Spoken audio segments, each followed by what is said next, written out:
അസ്സലാമു അലൈക്കും വറഹ്മത്തുള്ളാഹ്. കൂടുതൽ ആമുഖമൊന്നും പറയുന്നില്ല, ചർച്ച അത് തന്നെയാണ്. ഇബ്ലീസിനെ വെള്ള പൂശാൻ വേണ്ടി കുരുവട്ടൂർ നൗഷാദ് പെടുന്ന പെടാപ്പാടും കഷ്ടപ്പാടും. ഇന്നലെയും ആ സാധു വൈലത്തൂർ വന്ന് വല്ലാതെ കഷ്ടപ്പെട്ടിട്ടുണ്ട്.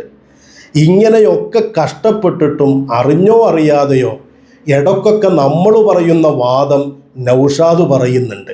എങ്കിലും അവൻ്റെ കിബിർ അനുവദിക്കാത്തത് കൊണ്ട് ഇമാമുമാരുടെ കിതാബുകൾ വായിച്ച് പച്ചയായി ദുർവ്യാഖ്യാനിക്കുകയും പച്ചക്കള്ളം പറയുകയും ചെയ്തുകൊണ്ടാണ് അവൻ എനിക്ക് മറുപടി പറഞ്ഞിട്ടുള്ളത്. അതുകൊണ്ട് തന്നെ ഇമാമുമാരുടെ കിതാബുകൾ വായിച്ച് നൗഷാദ് നടത്തിയ തട്ടിപ്പും വെട്ടിപ്പും മാത്രമാണ് ഞാൻ ഈ വീഡിയോയിൽ ഉൾപ്പെടുത്തിയിട്ടുള്ളത്. വേറെ കുറേ പറയാനുണ്ട്. എൻ്റെ പേരിൽ പറഞ്ഞ കളവുണ്ട്, മുമ്പ് പറഞ്ഞിരുന്ന വിവരക്കേടുകൾ ആവർത്തിച്ചു പറഞ്ഞതുണ്ട്, അതിനോടൊപ്പം വേറെ കുറേ വിവരക്കേടുകൾ പറഞ്ഞതുണ്ട്. അതിനൊന്നും നമ്മുടെ ഈ വീഡിയോയുടെ ദൈർഘ്യം ഭയന്ന് മറുപടി പറയാൻ ഞാൻ ഒരുങ്ങുന്നില്ല. എന്തായാലും നിങ്ങൾ ഈ വീഡിയോ മുഴുവനും കാണണം. ഇന്നലെ ഞാൻ പറഞ്ഞതുപോലെയല്ല, ഇന്ന് ഈ വീഡിയോ നിങ്ങൾ മുഴുവനും കണ്ടാൽ കുരുവട്ടൂർ നൗഷാദിൻ്റെ തട്ടിപ്പും വെട്ടിപ്പുമൊക്കെ നിങ്ങൾക്ക് വ്യക്തമായി ബോധ്യപ്പെടും. നൗഷാദ് അറിഞ്ഞോ അറിയാതെയോ ഇടക്ക് സത്യം വിളിച്ചു പറയുന്നുണ്ട് എന്ന് ഞാൻ സൂചിപ്പിച്ചില്ലേ? അതെന്തുകൊണ്ടാണ്? അവന്റെ തൗഫീക്ക് കുറവ് കൊണ്ട് അത് ഒരിക്കലും സംഭവിക്കൂല. അത് റെഡി തന്നെയല്ലേ? ഇത് തന്നെയല്ലേ ചങ്ങാതി ഞാൻ ഇത്രയും നാളായിട്ട് ഈ പറഞ്ഞുകൊണ്ടിരിക്കുന്നത്? അത് സംഭവിക്കൂല എന്ന് പറയുന്ന കാര്യമാണ് അസംഭവ്യം. അതിൻ്റെ അറബിയാണ് മുഹാൽ. എന്തുകൊണ്ടാണ് അത് സംഭവിക്കാത്തത്? അള്ളാഹു പറഞ്ഞു ഇബ്ലീസ് ശപിക്കപ്പെട്ടവനാണ്, അവൻ നരകത്തിലാണ്.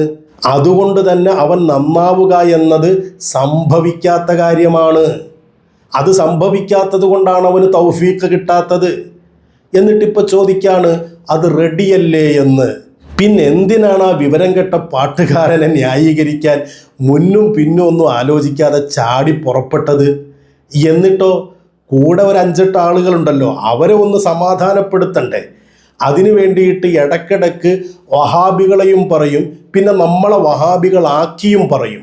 ഇപ്പൊ വഹാബി പറയുന്നത് അങ്ങനെ ഒരു തൗബ എന്നുള്ള സംഭവം തന്നെ ഇബ്ലീസിന് ഉണ്ടാകാൻ പാടില്ല, അത് മുഹാലാണ്. പുതിയ വഹാബിയും പഴയ വഹാബിയും ഒക്കെ അതാ പറയുന്നത്.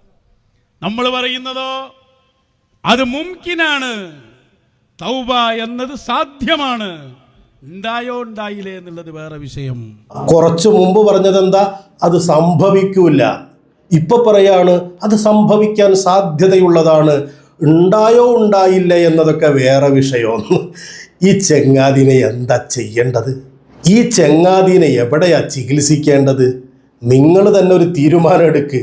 കുരുവട്ടൂരികളിൽ പെട്ടുപോയ സാധുക്കളോടാ പറയുന്നത്, ഒന്നുകിൽ നിങ്ങൾ രക്ഷപ്പെട്, അല്ലെങ്കിൽ ഈ ചെങ്ങാതിനെ എവിടെയെങ്കിലും കൊണ്ടുപോയി ചികിത്സിക്ക്. അവരെ സമാധാനിപ്പിക്കാൻ വേണ്ടി നമ്മളെ വഹാബി എന്ന് വിളിച്ചിട്ട് കാര്യമുണ്ടോ? ആ വിളി എവിടെ വരെ ചെല്ലുമെന്നറിയോ? ഇബ്ലീസ് തൗബ ചെയ്യുകയില്ല എന്ന് പറയുന്നത് വഹാബി വാദമാണോ? എടുക്ക് ഇബ്നു ഹജറിനിൽ ഹൈത്തമിയുടെ തുഹ്ഫ, അതെടുത്തൊന്ന് വായിച്ചു നോക്ക് നൗഷാദെ. നോക്കൂ, ഫായിദത്തുൻ, ഒരു പ്രധാനപ്പെട്ട കാര്യം പറയാൻ. ഖീല യുസ്തസ്നാ അർബഅതു കുഫാരിൻ ലാ തുഖ്ബലു തൗബത്തുഹും, 4 കൂട്ടരുടെ തൗബ സ്വീകരിക്കപ്പെടുകയില്ല. ഇബ്ലീസ്, ഹാറൂത്ത്, മാറൂത്ത്, വആഖിറു നാഖത്തി സ്വാലിഹ്, സ്വാലിഹ് നബി അലൈഹിസ്സലാമിൻ്റെ ഒട്ടകത്തെ അറുത്തവൻ. ഈ 4 കൂട്ടരുടെ തൗബ സ്വീകരിക്കപ്പെടുകയില്ല.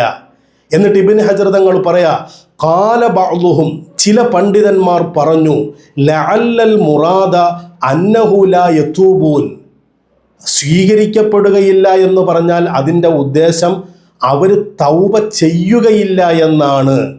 വഅഖൂലു, ഇബ്നു ഹജർ തങ്ങൾ പറയാ, ബൽ ഹുവ അലാ ളാഹിരിഹി ഫി ഇബ്ലീസ്, ഇബ്ലീസിൻ്റെ കാര്യത്തിൽ അതതിൻ്റെ ബാഹ്യാർത്ഥത്തിൽ തന്നെയാണ് ഉദ്ദേശിക്കപ്പെടുന്നത് എന്ന് പറഞ്ഞാൽ ഇബ്ലീസിൻ്റെ തൗബ സ്വീകരിക്കപ്പെടുകയില്ല.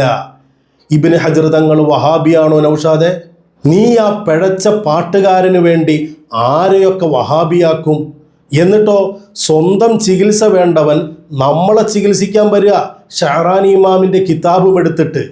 അതിനിപ്പോൾ മൂപ്പര് ഞമ്മക്ക് തന്നെ ഒരു ചികിത്സക്കുള്ള വകുപ്പ് ഉണ്ടാക്കി തന്നിന്. അതെന്താണെന്നറിയോ? ഇമാം ഷഅറാനി തങ്ങളുടെ കിതാബ് ഞാൻ കഴിഞ്ഞ തവണ വായിച്ചിട്ട് അത് പിന്നെ വായിച്ചൊന്നും പറഞ്ഞിട്ടില്ല. അത് ഞാൻ മൊത്തത്തിലൊന്ന് പറഞ്ഞിരുന്നു. എന്ത് ഷഅറാനി ഇമാം പറഞ്ഞതിൻ്റെ അർത്ഥം അങ്ങനെ സംഭവിക്കൂല എന്നാണ്. അങ്ങനെ അല്ല നൗഷാദെ കഴിഞ്ഞ പ്രസംഗത്തിൽ പറഞ്ഞത്. അങ്ങനെ സംഭവിച്ചിട്ടില്ല എന്നാണ് ഇമാം ഷഅറാനി പറഞ്ഞത് എന്ന പൊള്ളല്ലേ പറഞ്ഞത്. എന്തായാലും നമ്മുടെ ഇടപെടൽ ഗുണം ചെയ്യുന്നുണ്ട്. ഇപ്പൊ വന്നിട്ട് പറയാൻ അങ്ങനെ സംഭവിക്കുകയില്ല എന്നാണ് ഇമാം ഷഅറാനി പറഞ്ഞത്. അത് തന്നെയാ ഞങ്ങളും പറയുന്നത്, അങ്ങനെ സംഭവിക്കുകയില്ല. എന്നിട്ടോ ഷഅറാനി ഇമാമിന്റെ കിതാബ് എടുത്ത് പച്ച കള്ളം പറയാ. ഷഅറാനി ഇമാമിന്റെ കിതാബ് എന്നുള്ളൊരു സുഖം താരം മൂപ്പര് പറയുന്നത് ഇബ്ലീസ് നന്നാകാൻ ചാൻസ് ഉണ്ട് എന്നതിന് ആ ഹദീസ് തന്നെ മതി എന്നാണ്. ഏത് ഹദീസ്? ഹബീബായ സ്വല്ലല്ലാഹു അലൈഹി വസല്ലം തങ്ങളുടെ സമീപത്തുള്ള ശൈത്താൻ മുസ്ലിമായി എന്ന ഹദീസ് തന്നെ മതി സാക്ഷാൽ ഇബ്ലീസും നന്നാവാൻ സാധ്യതയുണ്ട് എന്നതിന് എന്നാണ്. യവാഖീത്ത് വൽ ജവാഹിർ മോൻ മൊബൈലിൽ നിന്നല്ലേ നോക്കിയത് മോൻ കുട്ടി? ആ അതെ ഉപ്പുപ്പ, ഞാൻ മൊബൈലിൽ നോക്കിയതാണ് ഉപ്പുപ്പ. അതിന് വല്ല കുഴപ്പമുണ്ടോ? ഞാൻ വായിച്ച കിതാബിൽ വല്ല മാറ്റമുണ്ടോ? അതൊന്നും ഇല്ലല്ലോ. അതുകൊണ്ടല്ലേ ഉപ്പുപ്പ ഇപ്പം മറുപടി പറയാൻ ഇറങ്ങിയത്. എന്നിട്ട് പറഞ്ഞതെന്താണ്? ഇബ്ലീസ് നന്നാകാൻ ചാൻസ് ഉണ്ട് എന്നതിന് ആ ഹദീസ് മതി എന്നാണ് ഷഅറാനി ഇമാം പറഞ്ഞത് എന്നാണ്. പച്ച നോണ. ഈ കളവ് പിന്നെ ആവർത്തിക്കുന്നുണ്ട്. ഇതിലതാ അതേ ഹദീസ് കൊണ്ടുവരികയാണ്, ഇബ്ലീസിനെ കുറിച്ച് ചർച്ച ചെയ്യുകയാണ്. എന്നിട്ട് ആ ഖിലാഫ് എടുത്തുദ്ധരിക്കുകയാണ്. വലം യസലിൽ ഖിലാഫു ബൈനൽ ഉലമാഇ ഫീ ഇബ്ലീസ് ഹൽ യസ്ലഹു അൻ യുസ്ലിമ അം ലാ. ഇബ്ലീസ് മുസ്ലിമാകുമോ ഇല്ലേ? വമബ്നൽ ഖിലാഫ് അലാ ളബ്തി ഖൗലിഹി സ്വല്ലല്ലാഹു അലൈഹി വസല്ലം ഫഅആനനില്ലാഹു അലൈഹി ഫഅസ്ലമ. ഈ തർക്കത്തിന്റെ മാനദണ്ഡം ഒരു ഹദീസാണ്. ഇമാം ഷഅറാനി തങ്ങൾ അവിടുത്തെ ശൈഖിൽ നിന്ന് ഉദ്ധരിച്ചുകൊണ്ട് പറയുകയാണ്, ഹബീബായ തങ്ങൾ പറഞ്ഞല്ലോ എല്ലാവരുടെ കൂടെയും ഒരു ശൈത്താനുണ്ട്. ആ ശൈത്താൻ അങ്ങയുടെ കൂടെയുമുണ്ടോ എന്ന് ചോദിച്ചു ആളുകൾ. ഉണ്ട്, പക്ഷെ അള്ളാഹു എന്നെ സഹായിച്ചു. ഫഅസ്ലമ, അവൻ മുസ്ലിമായി.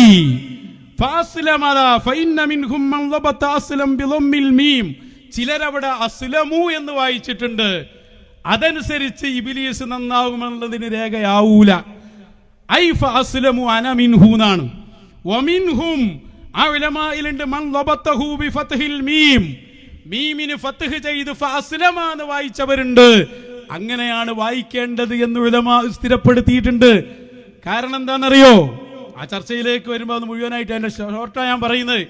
ഹബീബായ തങ്ങൾ മറ്റൊരു ഹദീസിൽ പറഞ്ഞിട്ട് തന്നെ ഉണ്ട്, ഇബ്ലീസ് എൻ്റെ ശൈത്താൻ, അവൻ കാഫിറായിരുന്നു, പിന്നെ അവൻ മുസ്ലിമായി എന്ന് തന്നെ ഹദീസിലുണ്ട്. അപ്പൊ അസ്ലമ തന്നെയാണ് വായിക്കേണ്ടത്. അങ്ങനെ വായിച്ചതനുസരിച്ച് ഇബ്ലീസ് മുസ്ലിമാകാൻ പറ്റും എന്ന് ഈ ഹദീസ് രേഖപ്പെടുത്തിക്കൊണ്ട് ഇമാം അബ്ദുൽ വഹാബ് ഷഅറാനി. പച്ച നോണ. ഇമാം ഷഅറാനി അങ്ങനെ പറഞ്ഞിട്ടില്ല. മഹാന്റെ കിതാബ് എടുത്ത് കയ്യിൽ വെച്ചിട്ട് ഇങ്ങനെ പൊള്ളു പറയാൻ. എന്താ ഇമാം ഷഅറാനി റഹിമഹുല്ല പറഞ്ഞത്? നോക്കൂ, ഞാൻ വായിക്കാമല്ലോ. വലം യസലിൽ ഖിലാഫു ബൈനൽ ഉലമാഇ ഫീ ഇബ്ലീസ. ഇബ്ലീസിന്റെ വിഷയത്തിൽ പണ്ഡിതന്മാർക്കിടയിൽ അഭിപ്രായ വ്യത്യാസമുണ്ട്. ഹൽ യസ്ലഹു അൻ യുസ്ലിമ അം ലാ, അവൻ മുസ്ലിമാകുമോ ഇല്ലയോ എന്നതിൽ അഭിപ്രായ വ്യത്യാസമുണ്ട്. വ മബ്നൽ ഖിലാഫി, അങ്ങനെ അഭിപ്രായ വ്യത്യാസം വരാനുള്ളതിൻ്റെ കാരണം അലാ വബ്തി ഖൗലിഹി സ്വല്ലല്ലാഹു അലൈഹി വസല്ലം, നബി സ്വല്ലല്ലാഹു അലൈഹി വസല്ലമയുടെ ഒരു വാക്കാണ്. ഏത്? എല്ലാ മനുഷ്യന്മാരുടെ കൂടെയും ഒരു മലക്കുമുണ്ട്, ഒരു ജിന്നുണ്ട്, അല്ലെങ്കിൽ ഒരു ശൈത്വാനുണ്ട് എന്ന ഒരു ഹദീസ് ഉണ്ടല്ലോ. അപ്പൊ നബി തങ്ങളോട് ചോദിച്ചു, നബിയെ അങ്ങയുടെ കൂടെയും ശൈത്വാനുണ്ടോ? നബി തങ്ങൾ പറഞ്ഞു ഉണ്ട്. എന്നിട്ട് പറഞ്ഞു ഫഅആനനില്ലാഹു അലൈഹി ഫഅസ്ലമ, അള്ളാഹു അവൻ്റെ മേൽ എന്നെ സഹായിച്ചു, അങ്ങനെ അവൻ മുസ്ലിമായി. ഈ പറഞ്ഞ ഹദീസിൽ പണ്ഡിതന്മാർക്ക് രണ്ടഭിപ്രായമുണ്ട്. അസ്ലമു എന്നാണോ വായിക്കേണ്ടത്, അസ്ലമ എന്നാണോ വായിക്കേണ്ടത് ഇതൊക്കെ ഞാൻ മുമ്പ് പറഞ്ഞിട്ടുണ്ട് എന്നാണ് എൻ്റെ ഓർമ്മ. എന്തായാലും ഫഇന്ന മിൻഹും മൻ ലബത്ത അസ്ലമു ബിളമ്മിൽ മീമി ഐ ഫഅസ്ലമു അന മിൻഹു. ചില പണ്ഡിതന്മാർ അസ്ലമു എന്നാണ് വായിക്കേണ്ടത്. സുഫിയാൻ ഇബ്നു ഉയൈനയെ പോലെയുള്ള ആളുകളൊക്കെ ആ അഭിപ്രായക്കാരാണ്. അപ്പോൾ അവിടെ അർത്ഥം വരുന്നത് എൻ്റെ കൂടെയുള്ള ശൈത്വാൻ മുസ്ലിമായി എന്നല്ല, മറിച്ച് ആ ശൈത്വാനിൽ നിന്ന് ഞാൻ രക്ഷപ്പെട്ടു എന്നാണ് ലമ്മിട്ട് അസ്ലമു എന്ന് വായിക്കുമ്പോൾ. വ മിൻഹും, ആ പണ്ഡിതന്മാരിൽ ചിലർ മൻ ലബത്തഹു ബി ഫത്ഹിൽ മീമി, മീമിന് ഫത്ഹിട്ടുകൊണ്ട് അസ്ലമ, ശൈത്വാൻ മുസ്ലിമായി എന്നും പറഞ്ഞവരുണ്ട്. ഇതിലെവിടെയാ നൗഷാദെ നീ പറഞ്ഞതുപോലെ ആ ഹദീസിൻ്റെ അടിസ്ഥാനത്തിൽ ഇബ്ലീസ് മുസ്ലിമാകൽ സംഭവ്യമാണ് എന്ന് ഇമാം ഷഅറാനി രേഖപ്പെടുത്തിയത്? പച്ച നുണയല്ലേ ഇന്നലെ വന്ന് വൈലത്തൂർ വെച്ച് വിളിച്ചു പറഞ്ഞത്? മുഴുവനും നുണ, മുഴുവനും തട്ടിപ്പ്. മഹാന്മാരുടെ കിതാബുകൾ എടുത്തു വെച്ചിട്ട് പച്ച നുണ ഒരു ഉളുപ്പില്ലാതെ പറയാണല്ലോ. എവിടെ നൗഷാദെ നീ ഈ പറഞ്ഞതുപോലെ ഇമാം ഷഅറാനി റഹിമഹുല്ല പറഞ്ഞത്? വായിക്കിങ്ങോട്ട്. ഇമാം ഷഅറാനി റഹിമഹുല്ലയുടെ കിതാബ് കഴിഞ്ഞ ദിവസം ഞാൻ വായിച്ചത് നന്നായി കൊണ്ടിട്ടുണ്ട്.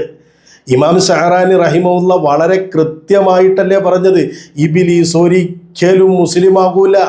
അതിൻ്റെ കാരണവും ഇമാം ഷഅറാനി റഹിമഹുല്ല പറഞ്ഞു. അതൊക്കെ വളരെ കൃത്യമായി ഞാൻ മുമ്പേ വായിച്ചിട്ടുണ്ട്. അതിലേക്കൊന്നും നൗഷാദ് വന്നിട്ട് പോലുമില്ല. എന്നിട്ട് ഇപ്പം ഇന്ന് വന്നിട്ട് പറയാണ് ഞങ്ങളുടെ കയ്യിൽ ഷഅറാനി ഇമാമിൻ്റെ കിതാബുള്ളതിൻ്റെ പലിശ കൊടുക്കാനുള്ള കിതാബ് നിങ്ങൾ കണ്ടിട്ടുണ്ടാവില്ല, ഞങ്ങളുടെ ഷെയ്ഖ് മുമ്പേ അത് വാങ്ങി വെച്ചിട്ടുണ്ട്, തയ്യാറാക്കി ആയുധമൊക്കെ ഒരുക്കി വെച്ചിട്ടുണ്ട് എന്ന് പറഞ്ഞ് ആയുധവുമായി പുറത്തിറങ്ങിയവൻ ഇമാമുമാരുടെ കിതാബ് വായിച്ചിട്ട് പച്ചയായി ദുർവ്യാഖ്യാനിക്കുക, നുണ പറയാൻ. ഇവനൊക്കെ എന്തു ത്വരീക്കത്താണ്! എന്നിട്ടോ നമ്മളെ ഭീഷണിപ്പെടുത്താൻ അതിൻ്റെ മുകളിലുള്ളത് കൂടി ഞാൻ വായിച്ചാൽ നിങ്ങളുടെ ഉറക്കം പോകുമെന്ന്. എൻ്റെ മുകളിലുണ്ട്, വായിച്ചാൽ തൽക്കാലങ്ങളൊന്നും ഉറങ്ങൂല. അതൊക്കെ നൗഷാദെ നിന്റെ ഈ വീരവാദവും വിടുവായുത്തരമല്ലേ? ഇതൊക്കെ ഞങ്ങൾ എത്ര കേട്ടിരിക്കുന്നു. ഞങ്ങളുടെ ഉറക്കം പോകാൻ ഒരു വാക്കതിനകത്തില്ല നൗഷാദെ. നീ എന്താ കരുതിയത്? എന്നിട്ടോ മഹാനവറുകളുടെ അൽ യവാഖീത്തു വൽ ജവാഹിർ എന്ന കിതാബ് ഞാൻ വായിച്ചിരുന്നു. അത് തൊണ്ടേ കുടുങ്ങി. ഇനി അതിൽ നിന്നൊന്ന് രക്ഷപ്പെടണമല്ലോ, അതിനാണ് ഈ കിതാബ് കൊണ്ടുവന്നത്. അതിനെ ഈ തരത്തിൽ ദുർവ്യാഖ്യാനിച്ചിട്ട് യവാഖീത്ത് എടുക്കുന്നുണ്ട്. ഇനി അൽ യവാഖീത്തു വൽ ജവാഹിർ എടുക്കി. അൽ യവാഖീത്തു വൽ ജവാഹിറിൽ പിന്നെന്താ പറഞ്ഞത്? അത് ഈ കിതാബാ, മൊബൈലിൽ നിന്ന് കണ്ടുവരികയാണ്. ഇതൊന്നും നിങ്ങളെ വിടൂല. ഇതും ഫീ മിൽക്കി അബ്ദുല്ലാഹിൽ ഹക്കീം എന്നാണ് കേട്ടോ, റളിയല്ലാഹു അൻഹു. ഇനി നിങ്ങൾ നോക്കിക്കോ, ഇവിടെ ഇതിൽ കാണാം, ഇതിൽ ഇബാറത്ത് തുടങ്ങുന്നതിന് എങ്ങനെ? ഫഹൽ യസിഹു ഫി ഹഖി ശൈത്വാൻ, ശൈത്വാനിന്റെ ഹക്കിൽ സ്വഹീഹാകുമോ അൻ യുസ്ലിമ, മുസ്ലിമാകൽ. അവിടെ എന്താ ചർച്ച? അൽ യുസ്ലിഹു, അത് അസ്ലഹ യുസ്ലിഹു ആണ്, ഇത് സ്വഹ യസിഹു ആണ്. മീസാ മുതൽ പഠിപ്പിച്ചിറങ്ങാം ഞങ്ങൾ. ഏടുന്നാടോ നീച്ചു വരുന്നത്? ഇവിടത്തെ ചർച്ച തന്നെ എന്താ? ഇതിലുള്ള ഇബാർത്തവും വായിച്ചതനുസരിച്ചാണ്, വേറെ പറയാണ്ട്, അതിലേക്കൊക്കെ ഞാൻ ചെന്ന് ചെല്ലും. ഇവിടെ പറയുന്നു ഫലാ യസിഹു അൻ യുസ്ലിമ അബദാ, അവൻ മുസ്ലിമാവുക എന്നത് സംഭവിക്കൽ, അത് സ്വഹീയർണതാ, മുംകിനായ കാര്യം സംഭവിച്ചോ ഇല്ലേ, അത് ശരിയായി വരുമോ ഇല്ലേ, അവന്റെ തൗഫീക്ക് കുറവ് കൊണ്ട് അത് ഒരിക്കലും സംഭവിക്കൂല. അത് റെഡി എന്നല്ലേ? ഞാൻ മൊബൈലിൽ നോക്കി വായിച്ചിട്ട് അവസാനം ഇപ്പം ഈ ഗതിയിലല്ലേ എത്തിയത്. ഷഅറാനി ഇമാമിൻ്റെ കിതാബ് എടുത്തിട്ട് അസ്ലഹ യുസ്ലിഹു സ്വഹ യസിഹു എന്നൊക്കെ കുറെ ഗിമ്മയ്ക്ക് കാണിച്ചതല്ലാതെ നൗഷാദെ എന്താ നീ സമർത്ഥിച്ചത്? ഇബ്ലീസ് നന്നാവൂല എന്ന്. ഇതല്ലേ ഞാൻ ആദ്യം മുതൽ ഈ പറഞ്ഞുകൊണ്ടിരിക്കുന്നത്. അപ്പം എൻ്റെ സഹോദരങ്ങളെ, ഈ ചങ്ങാതി ആ പിഴച്ച പാട്ടുകാരനെ ന്യായീകരിക്കാൻ വേണ്ടി ഇറങ്ങി വന്നിട്ട് പിടിച്ചു നിൽക്കാൻ, ജനങ്ങളുടെ മുമ്പിൽ അവൻ പറഞ്ഞതാണ് ശരിയെന്ന് സ്ഥാപിക്കാൻ വേണ്ടി അവൻ്റെ കിബുറ് കൊണ്ടല്ലേ ഈ ഇമാമുമാരുടെ കിതാബുകളിൽ ഇങ്ങനെ കരിഞ്ചന്ത നടത്തുന്നത്. ഷഅറാനി ഇമാമിൻ്റെ കിതാബ് വായിച്ചിട്ട് പറയാണ് ഇബ്ലീസ് നന്നാകുമെന്നതിന് ആ ഒരൊറ്റ ഹദീസ് മാത്രം മതി എന്ന് ഇമാം ഷഅറാനി രേഖപ്പെടുത്തി എന്ന്. ഞാൻ വീണ്ടും വെല്ലുവിളിക്കുകയാണ്. ഇമാം ഷഅറാനിയുടെ നൗഷാദെ, നീ ആ വായിച്ച ഇബാറത്തിൽ അങ്ങനെ ഒരർത്ഥം നിനക്ക് കാണിക്കാൻ കഴിയുമോ? ഇമാം ഷഅറാനിയുടെ യവാഖീത്ത് എടുത്തുകൊണ്ട് വന്നിട്ടുള്ള ഗതി നിങ്ങൾ കണ്ടില്ലേ? ഇതാണ് ഈ ചങ്ങാതിയുടെ അവസ്ഥ. അള്ളാഹു നന്നാക്കട്ടെ. അസ്സലാമു അലൈക്കും വറഹ്മത്തുള്ളാഹി.